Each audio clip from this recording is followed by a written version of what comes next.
Welcome to VGK Today, presented by BetMGM, where we give you an inside look at the Vegas Golden Knights 2024 Stanley Cup playoff run. I'm Justin Russo with the Golden Knights on Wednesday, April 24th, with the VGK getting ready for today's Game 2 against the Dallas Stars. The Golden Knights did their part in stealing home ice in the series in Game 1, and now look to take a 2-0 series lead against the Stars, just as they did in last year's Western Conference Final. The players earned themselves an off day on Tuesday in Dallas after their 4-3 win in the series opener, helping them rest up for an important Game 2. After the break, we'll chat with Ashali Vise, who takes us through the day for the VGK and helps us set the table for Game 2. Hello, I am Kerry Buboltz, President and CEO for your Vegas Golden Knights. I am a proud board member of the Nevada Donor Network Foundation. With over 600 Nevadans waiting for a life-saving organ transplant, we can all do our part to bring hope to those waiting. I am partnering with Nevada Donor Network to raise awareness about registering to be a hero. I am a registered organ, eye, and tissue donor and proud Nevadan. Are you? Join us at wearenevadans.org. Vegas! On behalf of Knockvie Injury Law, Golden Pipes, Carnell Johnson. If you've been hurt, Knockvie is the word. Call 702-INJURED. For Han Knockvie with Knockvie Injury Law. Imagine you've been injured in an accident. Now, do you want an assembly line law firm that treats you like a number and settles early for easy money? Hell no. Call me now for a free consultation at 702-INJURED. So back here on VGK Today, joined by ringside reporter for Scripps Sports, Ashali Vise, who's kind enough to join us. And Ashali, VGK had an off day today after their Game 1 win. How did that go for the guys? It was good. It was a good opportunity for, the team to reset. You never know with those super late starts. 8:50 local time is when the puck dropped here in Dallas. So, it's all wrapping up by time post-game media and everything's done around midnight, not getting back to the hotel until about 12:30. Then they have, post-game meals.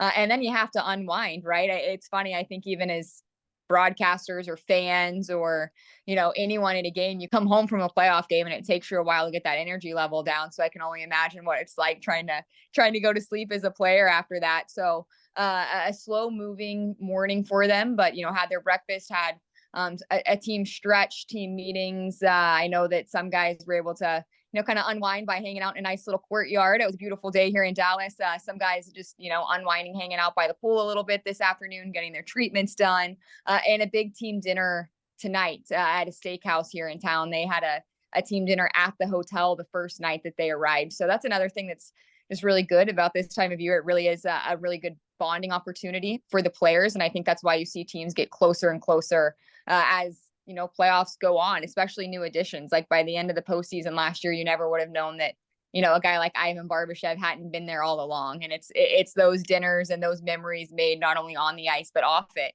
that create those relationships and the bond and the stories that we love to share about these guys so much.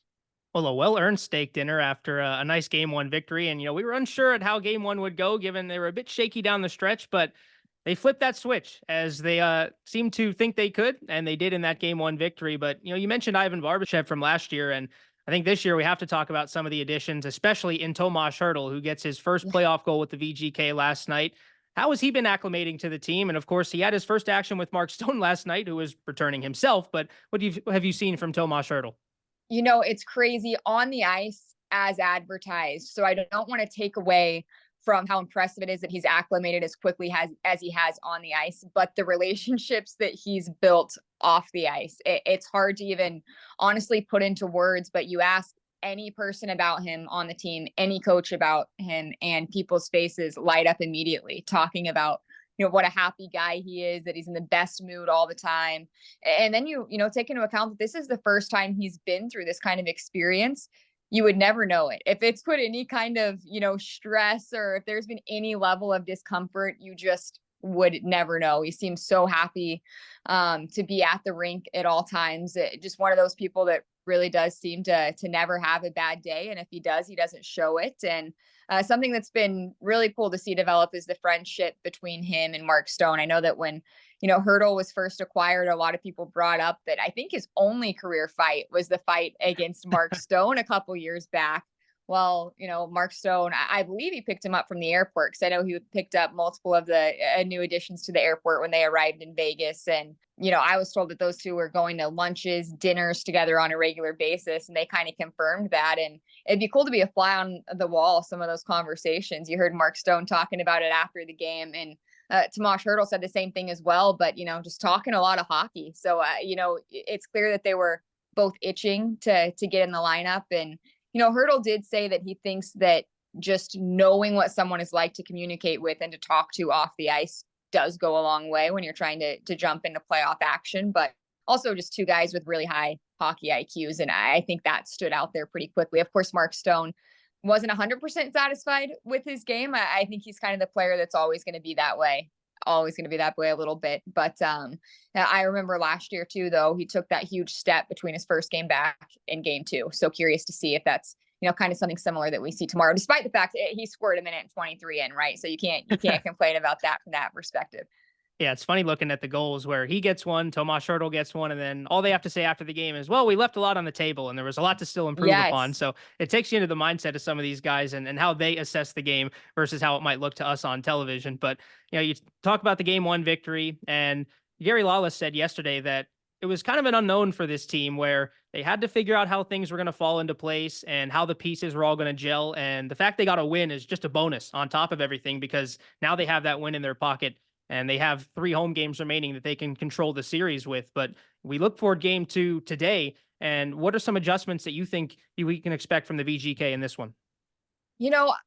Bruce Cassidy is saying that they are going to have to generate more offense.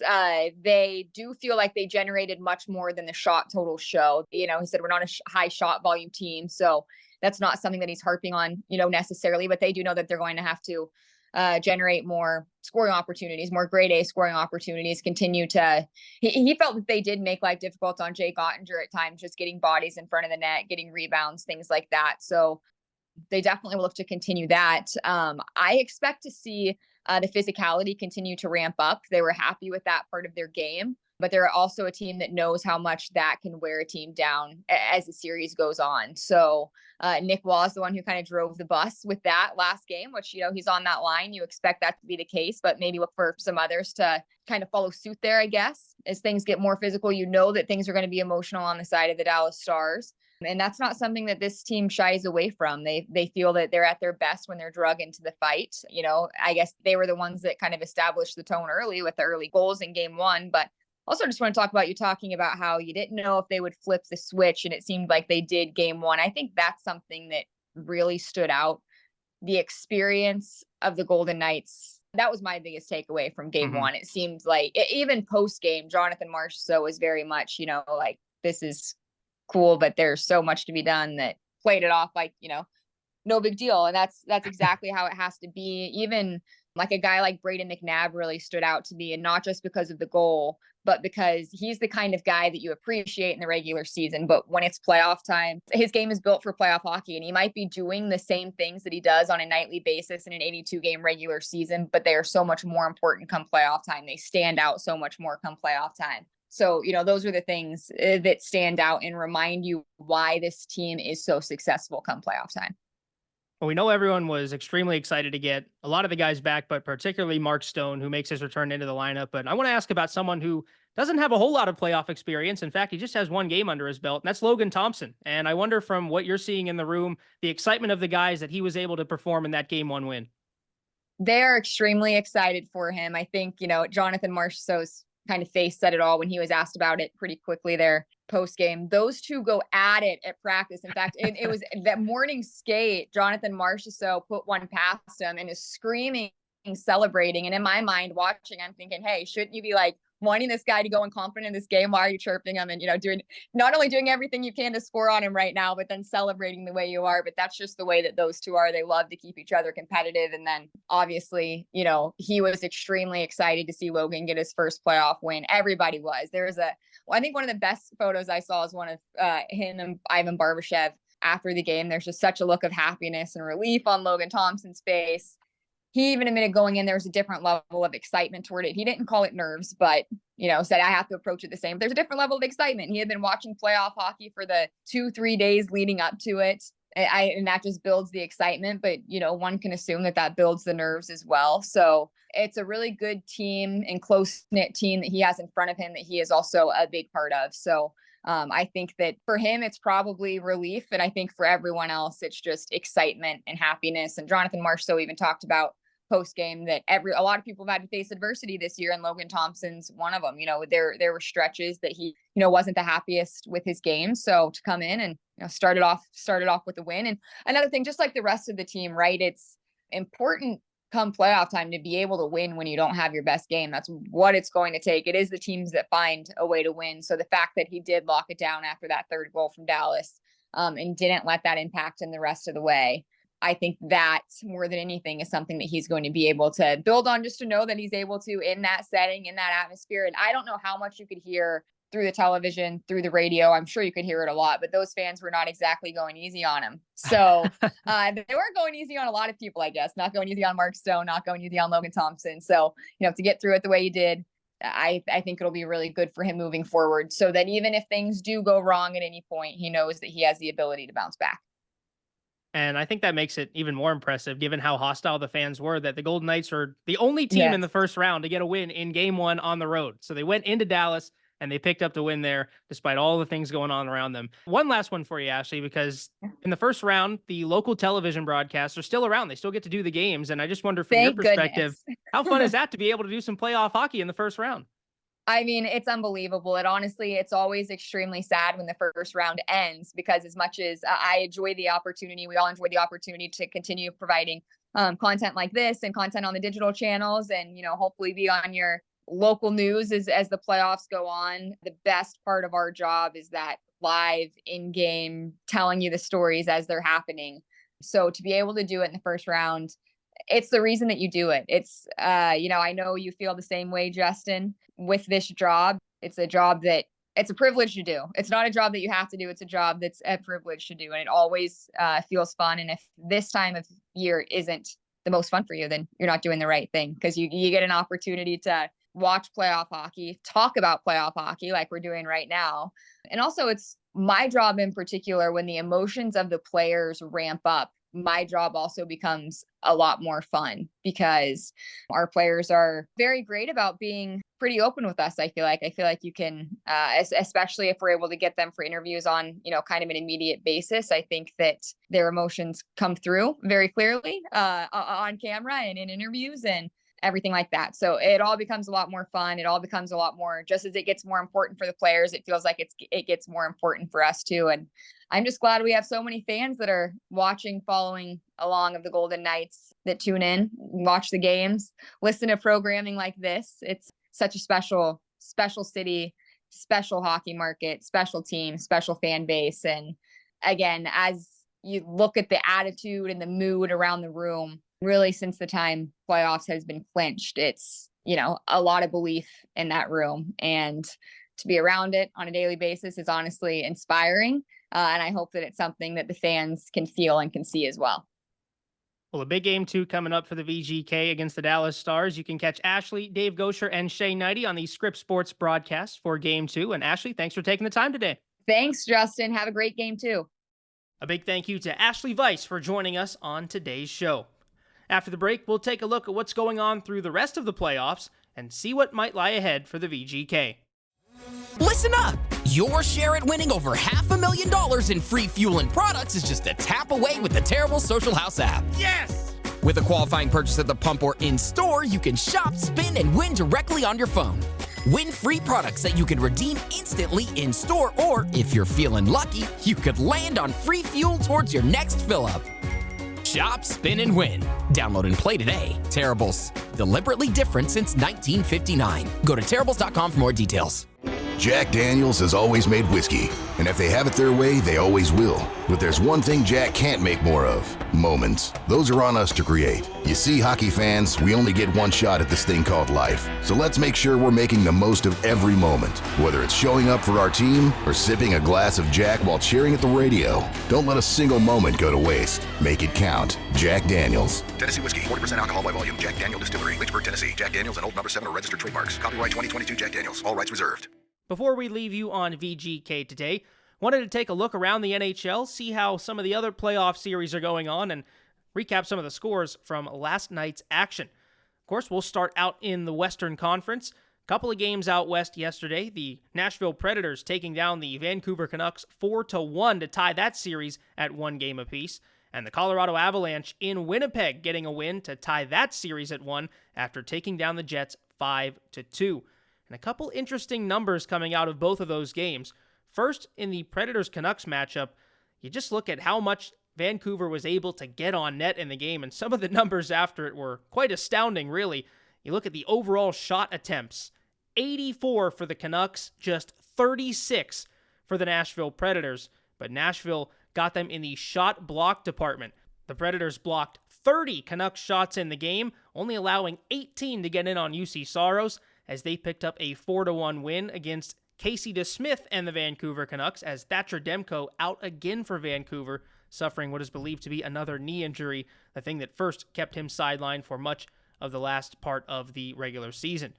Taking a look at the other game, mentioned some of the numbers from the Colorado Avalanche and the Winnipeg Jets. It was another rough outing for goaltender Connor Hellebuyck in the postseason, and for as much as we know about Connor Hellebuyck in the regular season, he's had a rough outing of late in the playoffs. You look at the last 6 playoff games for Connor Hellebuyck, record of just 1-5, 4.34 goals against, and an .876 save percentage.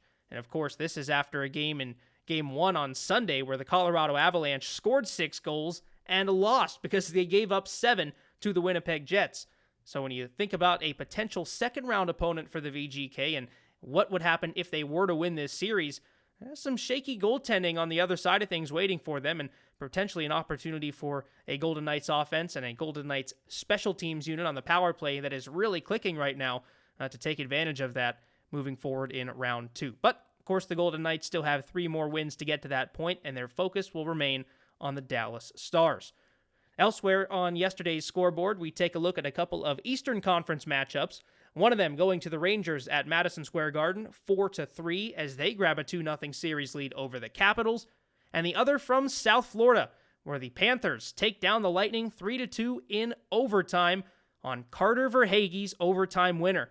And it's impressive the run that Carter Verhaeghe has been on in terms of how clutch he has been for this Panthers team. He has played in 14 overtime games in the postseason, and he has the game winner in 5 of those. So not only a good chance that the Panthers win the game when they get to overtime, but a good chance that Carter Verhaeghe is going to be the one to do it as the Panthers take a 2-0 series lead over the Lightning. Taking a look at the other games that will be alongside the VGK today, you look at the Bruins and the Maple Leafs as the series transitions over to Toronto, with that tied at 1 after Toronto picked up a win in Boston last time out. And of course, in the Pacific Division, the Edmonton Oilers already with a 1-0 lead, looking to make it 2-0 against the LA Kings. And the Kings will certainly be looking to contain number 97 Connor McDavid a bit more than they did in Game 1, as he racked up 5 assists in Game 1 to help the Oilers score 7 goals in that victory, becoming the first player to have 5 assists in a playoff game since 1998. And interesting, a team in Edmonton that the Golden Knights were heavily linked to in terms of who they may play in the first round. And we thought that might be the case up until the final hour of the regular season, but the Golden Knights move into the Central Division bracket, and they've got some other teams to keep on their mind as they look to move forward in this postseason. So transitioning back to the VGK, of course, they have an all-important Game 2 tonight against the Dallas Stars. 6:30 Pacific time is the puck drop, and the Golden Knights, again, looking to take a 2-0 lead in the series after taking a 3-0 lead in last year's Western Conference Final. Early parts in the series against Dallas have been kind to the VGK over the past couple of seasons. Another reminder for you that there is an official watch party for today's game at Lee's Family Forum. The watch party begins at 5:30, with the game, of course, starting at 6:30, and you can enjoy pregame activations both in the arena and outside on the Salmon Ash Tilt Yard, including a DJ, visits from the VGK cast, giveaways, and raffle prizes. Don't worry, admission and parking are free, so head on down to Henderson and Lee's Family Forum for the official Game 2 watch party. I also want to let you know that whether it's a home or away game, all fans decked out in VGK gear get an exclusive 10% off their bill at Nellie's Southern Kitchen. Golden Knights goals taste even better with Nellie's mouth-watering Southern Delights. Thanks as always for tuning into VGK Today. Be sure to rate, review, and subscribe on your preferred podcast platform, as we'll be back every day throughout the 2024 Stanley Cup playoffs with new episodes. Stay tuned for tomorrow as Shane Knighty will join the show to recap Game 2 for the Golden Knights. Justin Russo signing off for VGK Today, presented by BetMGM.